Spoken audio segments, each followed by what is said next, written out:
कल्पना करा, एक काळ असा होता की काही लोकांना शाळेत बसण्याची परवानगी देखील नव्हती. विहिरीला हात लावण्याचा अधिकार देखील नव्हता आणि सरकारी नोकरीचं स्वप्न पाहणं सुद्धा त्यावेळी गुन्हा मानलं जायचं. पण त्याच काळात कोल्हापूरमध्ये एक राजा असा होता जो म्हणत होता की शिक्षण सर्वांसाठी असलं पाहिजे. सत्तेत देखील सर्वांना प्रतिनिधित्व मिळालं पाहिजे आणि समाजात माणूस मोठा की जात हा प्रश्न संपला पाहिजे. विशेष म्हणजे हा विचार आजचा नाही तर 100 वर्षापूर्वीचा आहे. नमस्कार, मी सागर देवरे आणि कॅमेरावर आहेत साक्षी सावंत. महा MTV मध्ये आपलं स्वागत. आज राजश्री छत्रपती शाहू महाराजांची पुण्यतिथी. दरवर्षी त्यांचं या दिनी स्मरण होतं, अभिवादन केलं जातं. पण खरंच शाहू महाराजांचं कार्य किती मोठं होतं हे अनेकांना माहिती नाही.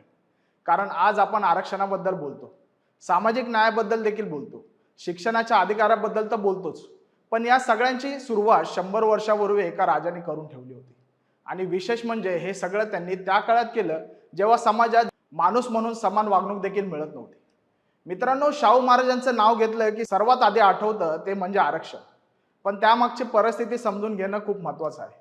कारण त्या काळात शिक्षण, नोकऱ्या, प्रशासन आणि सत्ता या सगळ्यावर काही मोजक्या लोकांचंच वर्चस्व होतं. वंचित आणि मागास समाजाला संधी देखील नव्हती. गावात वेगळ्या वस्त्या, विहिरीला हात लावण्यास बंदी, शाळेत अपमान अशी परिस्थिती असताना सगळं शाहू महाराज जवळून पाहत होते. असं म्हणतात की एकदा काही मुलं शिक्षणासाठी कोल्हापुराला आली, पण त्यांच्या समाजामुळे त्यांना राहायला जागा देखील मिळत नव्हती. ही गोष्ट शाहू महाराजांपर्यंत पोहोचली. आता एखादा राजा असता तर फक्त आदेश दिला असता, पण शाहू महाराजांनी थेट पुढाकार घेतला. वंचित विद्यार्थ्यांसाठी एक वसतिगृह त्यांनी सुरू केली, मोफत शिक्षणाची देखील सोय केली आणि शिष्यवृत्त्या देखील त्यांनी त्यावेळी सुरू केल्या.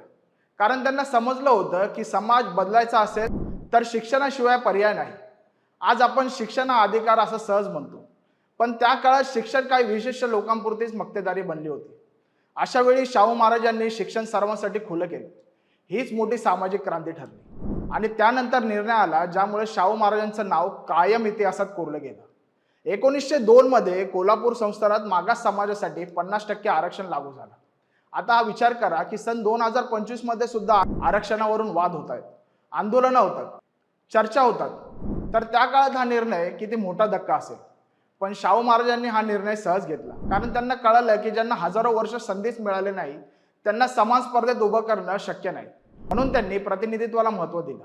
आज अनेकदा लोक विचारतात की आरक्षणाची गरज काय, पण शाहू महाराजांनी तेव्हाच दाखवून दिलं होतं की समाजात समानता आणायची असेल तर मागे राहिलेल्यांना पुढे आणावंच लागेल.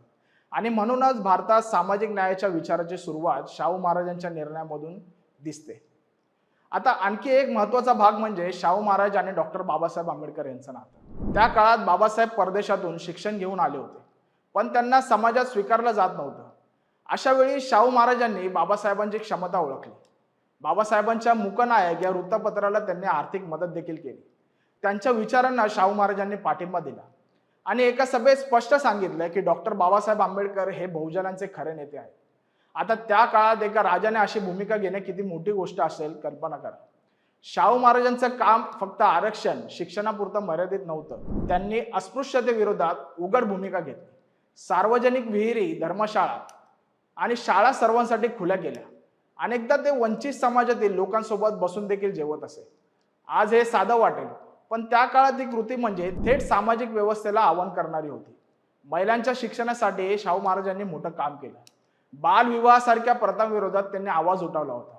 कारण शाहू महाराजांना समजलं होतं की समाजाचा विकास फक्त एका वर्गाचा विकास करून होत नाही.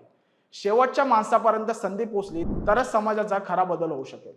आज राजश्री शाहू महाराजांना स्मरण करताना एक गोष्ट लक्षात ठेवणं गरजेचं आहे. आपण ज्या सामाजिक न्यायाची भाषा बोलतो त्याचा पाया या महापुरुषांनी घातला आहे. आजही अनेक विद्यार्थी आर्थिक अडचणीमुळे शिक्षण सोडतात. अनेक समाज प्रतिनिधित्वासाठी संघर्ष करतात. त्यामुळे शाहू महाराजांचा इतिहास हा फक्त भूतकाळ नाही तर आजच्या काळासाठी देखील दिशा देणार आहे.